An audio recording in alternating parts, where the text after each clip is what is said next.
siya kapangulo sa tingkulikta sa buwis. Lalim na kung asa ilang nga panahon sa una, wala pa yung mga opisina. Lahi sa atua karon nga kung kita mo bayad sa tong buwis, muadto ratag munisipyo aron mo bayad. Apan kaniadtong panahon, ginakolekta ni Sakyo ang ilang buwis personally. Ginaisa-isa gyud niya.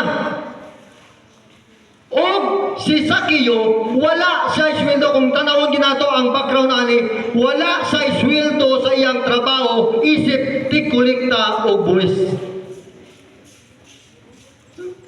Ginahimo ang trabaho nga wala sweldo. Apan, nga naman nga si Sakyo nahimong usa ka adunahan. Kini tungod kay sa iyang koleksyon, nagadepende sa iya nga kaugalingon kung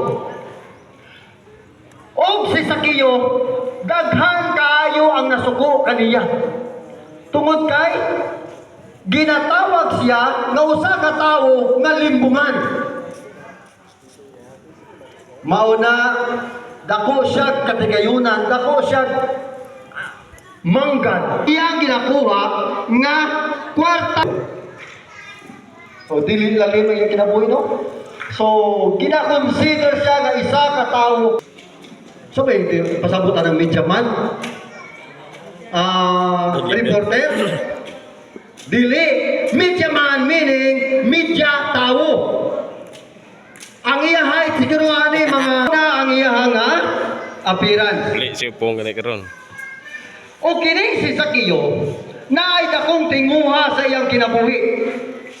Kay kadtong panahon naka-schedule nga muadto si Ginoong Hesus sa Jericho. So kining si Sakyo sa iya kining nadunggan, gusto niya makikita o gusto niyang makahimamat kaning ginaingon o ginatawag nilang Kristo o Hesus. So murag na intriga sa ba? Kinsa man gyud ni si Hesus nganong daghan man gyud naga-testify nga siya maayong tawo ug siya nagahimo og mga katingalahan nga mga butang. Naa siya mga milagro nga ginahimo. So naa sa iya ang kaikag nga makilala si gusto niyang makita si Ginoong Hesus. Tungod gani kay atong panahon na daghan kaayong mga tao kay daghan labaw pa si Ginoong Hesus politiko. Apan kaning panahon tungod si Hesus ilado, daghan kaayo ang mga tao nga gusto siya makahimamat personally. O usa na kini ang ato ang higala nga si Sakyo.